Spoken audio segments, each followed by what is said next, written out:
Advisory Council approves guidelines for fixing prices of 295 essential medicines to keep them within buying range of consumers.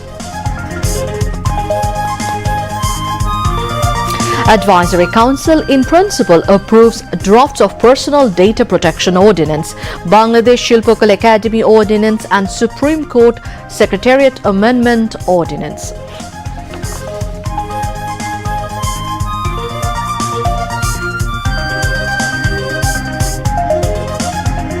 No manipulated election to take place in Bangladesh. Election Commission will ensure a level playing field for all parties, says Chief Election Commissioner.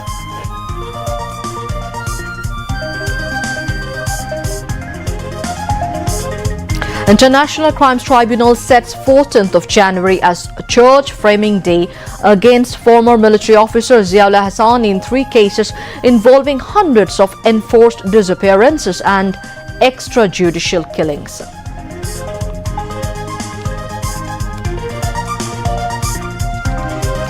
Mild to moderate cold wave sweeping across the country, thick fog and chilly winds numbing public life.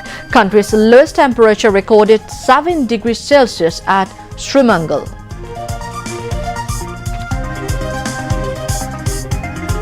US President Donald Trump approves a bill imposing over 500% tariff on India for buying oil from Russia.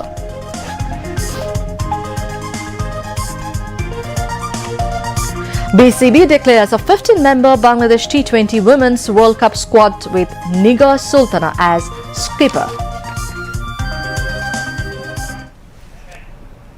Assalamu alaikum viewers, I'm Tanzila Manor Sultana welcoming you all to News at 10. You have just heard the headlines, now moving on to news in details. The Advisory Council has approved guidelines for the list and pricing of essential medicines to keep the price of medicines within the reach of the people.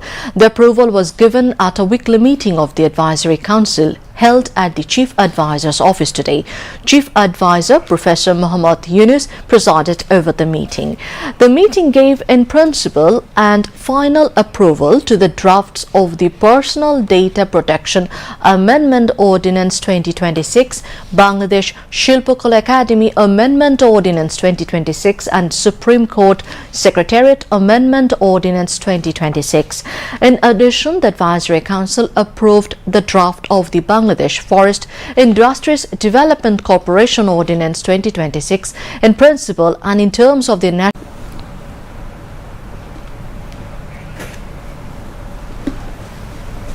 আজকের উপদেষ্টা পরিষদের সভায় জাতীয় অত্যাবশ্যক ওষুধের তালিকা এবং একটা ওষুধের মূল্য নির্ধারণ সম্পর্কিত একটা গাইডলাইন দুটোই অনুমোদিত হয়েছে। পরবর্তীকালীন সরকার দায়িত্ব গ্রহণের শুরু থেকে আসলে আপনারা জানেন গত বছর 24 সালের নভেম্বর থেকে আসলে এই প্রক্রিয়াটি শুরু হয়েছে এবং এটা আজকে এটা একটা চূড়ান্ত রূপ নিয়েছে, যেখানে আসলে একটি অত্যাবশ্যক ওষুধের তালিকা প্রণয়ন করা হচ্ছে, যেখানে 295 বা সেটা আজকে উপদেষ্টা পরিষদের সভায় আরো একটি দুটি ড্রাগের অন্তর্ভুক্তির অনুরোধ এসেছে, সেগুলো অন্তর্ভুক্ত হলে 95 বা 96টা ওষুধ, এগুলোকে বলা হচ্ছে অত্যাবশ্যক ওষুধ। এই অত্যাবশ্যক ওষুধের তালিকাভুক্ত ওষুধগুলোর সবগুলোর মূল্য সরকার কর্তৃক নির্ধারিত হবে এবং এই নির্ধারিত মূল্যের বাইরে যারা আছেন তাদেরকে এই মূল্যের পর্যায়ক্রমে আসতে হবে। যারা উপরে আছেন তাদেরকেও নেমে আসতে হবে, যারা নিচ থেকে যাবেন তারা ইচ্ছা করলে উপরে উঠতে পারেন অথবা থাকবেন না। যে অত্যাবশ্যক ওষুধ মাত্র এইটা বাই ডেফিনেশন এটা শতকরা 80% মানুষের সকল রোগ ব্যাধির চিকিৎসার জন্য যথেষ্ট। অতএব এই ওষুধগুলোর উপর মূল্য নিয়ন্ত্রণ সরাসরি বাংলাদেশের শতকরা 80% মানুষের চিকিৎসা প্রাপ্যতার উপরে আসলে এবং ওষুধের প্রাপ্যতার উপরে প্রভাব ফেলবে। অতএব এটা একটা বলা যায় একটা যুগান্তকারী সিদ্ধান্ত বাংলাদেশের এই অন্তর্বর্তীকালীন সরকার বাংলাদেশের মানুষের ওষুধের প্রাপ্যতা নিশ্চিত করার জন্য স্বাস্থ্য খাতে তাদের কাজ থেকে ব্যয় কমানোর লক্ষ্যে যে সিদ্ধান্তটি নিয়েছে, এটা আমরা আশা করি যে এটা একটা দীর্ঘমেয়াদে প্রভাব ফেলবে। প্রশ্ন হচ্ছে যে এর উল্টো দিকে এটাকে আসলে এটা ইন্ডাস্ট্রির উপরে কোনো প্রভাব ফেলবে? এটা খুবই অন্তর্বর্তীকালীন সরকার এই ব্যাপারে খুবই সাবধান ছিল এবং খুবই সতর্কতার সঙ্গে এটাকে একটা পর্যায়ক্রমিক ইয়েতে ফেলা হয়েছে, যে এখানে 4 বছর সময় দেওয়া হচ্ছে যেন পর্যায়ক্রমে ইন্ডাস্ট্রিগুলো এটা কোপ আপ করতে পারে। কিন্তু এটা নিশ্চিত করা হচ্ছে যে এই ওষুধগুলোর মূল্য নিয়ন্ত্রণ করা হবে, নির্ধারণ করা হবে।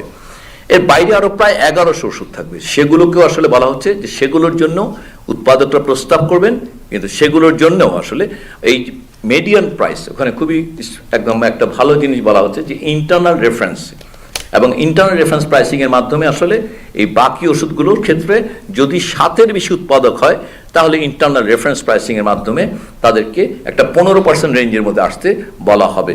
এটার জন্য ওনারা আসলে প্রতি বছর 25% হিসেবে অ্যাডজাস্ট করে 4 বছর সময়কালে ওনাদেরকে এই রেঞ্জে ঢুকতে হবে। যদি 7-এর কম উৎপাদক ওষুধটা তৈরি করে সেই ক্ষেত্রে ইন্টারনাল রেফারেন্স প্রাইসিং এবং এক্সটার্নাল রেফারেন্স মানে দেশের বাইরে অন্যান্য জায়গায় যেই ওষুধটা উৎপাদন যেখানে হয় সেই মূল্যটাকে পিপিপি অ্যাডজাস্টমেন্ট করে সেটা দেখা হবে যে ইন্টারনাল এবং এক্সটার্নালের মধ্যে কোনটা কম, এবং সেইটা অনুযায়ী তাদেরকে আসলে মূল্য অনুমোদন দেওয়া হবে।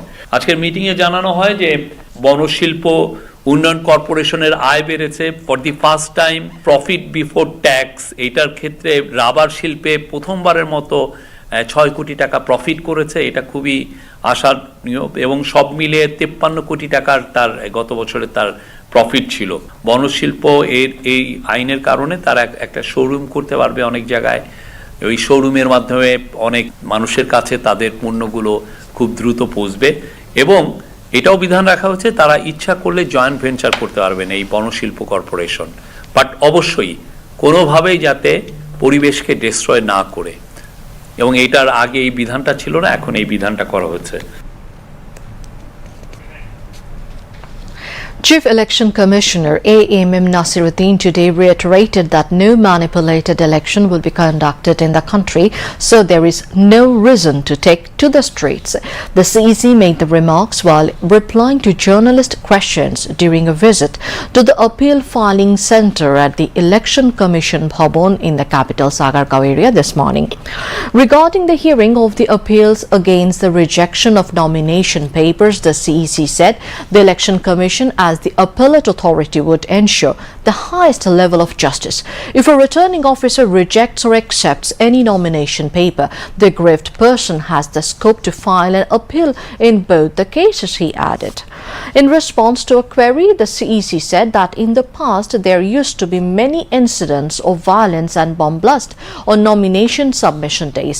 This time, however, nomination papers were submitted in a very congenial environment and no incidents of violence were reported anywhere, which he described as a positive development. He said there is scope for remedy through appeals against the decisions of returning officers. Describing the Election Commission as a center point of public interest, he said people are coming from far-flung areas to file appeals, which proves their interest in the election. Meanwhile, the filing of appeals against orders of acceptance and rejection of nomination papers issued by returning officers for the upcoming 13th Jatiya Sangshad election began today for the 4th consecutive day at the Election Commission. EC officials said a total of 131 appeals were filed with the Commission on Wednesday, taking the total number of appeals filed over the last 3 days to 295.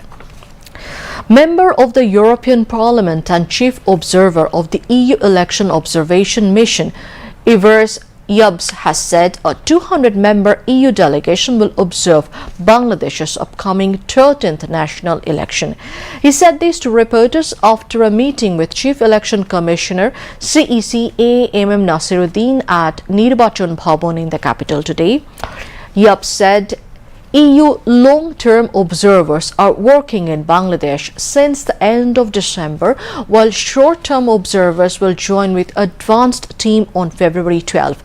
The delegation will include members of the European Parliament and will stay in Bangladesh throughout the election period. He noted that holding a referendum alongside the parliamentary election poses a challenge for the Election Commission. Yubs emphasized that the EU mission would observe the electoral process impartially, describing the polls as significant. He said the election would be historic in the context of the 2024 popular uprising and expressed hope that the parliament formed under the interim government would play a decisive role in shaping the country's future. On the 4th day of appeal against the returning officer's decision in the scrutiny of nomination papers for the 13th parliamentary election, 174 appeal applications were submitted to the Election Commission. With this, the total number of appeals reached 469. The Election Commission disclosed the information this evening. According to the schedule, appeal applications will be received till tomorrow, while appeal disposal will continue from January 10 to 18. The last date for withdrawal of candidature has been set on January 20. The returning officer will allocate election symbol after publishing final list of candidates on January 21. The election campaign will begin on January 22. Election campaign will be allowed till 7:30 a.m. of February 10. The polling will take place on February 12. Special Assistant to the Chief Advisor, Professor Ali Riaz, said the upcoming referendum would serve as an effective barrier against the emergence of fascism within the ruling party. Dr. Riaz made the remarks while speaking at a workshop titled Upcoming Referendum and the Role of NGOs at the conference hall of the NGO Affairs Bureau in the capital today. Director General of the NGO Affairs Bureau, Mohammad Dawood Mia, moderated the session. Special Assistant to the Chief Advisor, Monir Haidar, and Sushashoner Jonno Nagorik Sujan Secretary, Dr. Bodiul Alam Mojumdar, among others, addressed the workshop. Representatives of around 450 local and international NGOs participated in the workshop. As the principal coordinator of the campaign for referendum, Professor Ali Riaz said flawed constitutional arrangements and an erroneous state superstructure enabled ruling elites to transform themselves into fascist. He urged people to cast yes votes in the referendum to ensure a permanent end to the emergence of new fascist forces. There is no room for confusion about what a referendum is or why it is necessary, Professor Riaz said, adding that the people of the country would decide through the referendum how future Bangladesh would be governed. He said voters would receive 2 ballot papers, one white ballot for electing lawmakers and a colored ballot for the referendum. Professor Riaz also stressed that it is the civic duty of all stakeholders to create widespread awareness and ensure maximum participation in the referendum process. Shujan's founding secretary and former member of the National Consensus Commission, Dr. Bodiul Alam Mojumdar, presented a paper titled "What is a Referendum and Why Do We Need to Participate?" He elaborated on various aspects of the July National Charter and highlighted its significance. Cabinet Secretary Dr. Sheikh Abdul Rashid claimed that the allegations being made by various political parties or groups against the administration as the election approaches have no real basis. He claimed this while talking to newsmen at the Secretariat today. Dr. Sheikh Abdul Rashid mentioned that when election approaches, if someone gets upset for any reason, they tend to make such accusations. This is nothing new. It has happened before as well, he added. The Cabinet Secretary informed that if any specific allegation found against field administration, then actions will be taken against him. Replying to a query whether there would be any changes in field administration, he said that if the Election Commission deems it necessary to transfer or reshuffle someone in the interest of a fair election, then necessary measures will be taken as per their instructions. The International Crimes Tribunal has set January 14 as the date for delivering its order on the formal framing of charges in a case filed against former army officer Zia Hassan on 3 allegations including more than 100 enforced disappearances and extrajudicial killings. The 3-member judicial panel of Tribunal 1, headed by Justice Ghulam Mortuja Majumdar, passed the order today after concluding the hearing of the defense. Earlier, the prosecution concluded its hearing on January 4. At the same tribunal, testimony is scheduled in a crimes against humanity case over the killing of 2 people, including the shooting of Amir Hussain while he was hanging from a cornice in Brahmpura in the capital during the July mass uprising. Defense lawyers will cross-examine the investigation officer Abdul Rauf in this case. Meanwhile, testimony was recorded in the murder case of Abu Said, a student from Rangpur and the first martyr of the July mass uprising. The hearing began began this morning at International Crimes Tribunal 2, headed by Justice Nazrul Islam Chaudhry. In this case, defense lawyers cross-examined Investigation Officer Ruhul Amin for the third consecutive day today. Earlier on December 18, the tribunal took cognizance of the charges against the 7 accused and issued arrest warrants against them. Subsequently, the tribunal directed that notices be published in newspapers ordering the accused to appear by January 8. In the morning, a total of 8 accused who are currently under arrest in these cases were produced before the tribunal.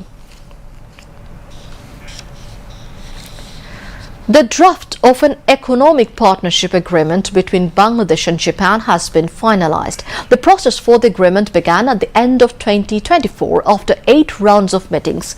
The deal has now been finalized. Commerce advisor Sheikh Bashiruddin has said the agreement will be signed next month. Once concluded, around 7,500 Bangladeshi products will enjoy duty-free access to the Japanese market. On the other hand, around 1,000 Japanese products will enjoy duty-free access to the Bangladeshi market. This will be the first comprehensive economic partnership agreement that Bangladesh is going to sign with any country. Analysts said the deal is expected to create a unique opportunity for Bangladesh's economy. Economic analysts believe the agreement presents a unique opportunity to expand trade, boost investment and generate employment. A large share of Bangladesh's export earnings from Japan comes from the garment sector. In addition, leather and leather goods, agricultural products and a range of other items are also exported to Japan. The Japanese market demands high-quality products. If exporters can meet Japanese standards under this agreement, a significant increase in exports is expected.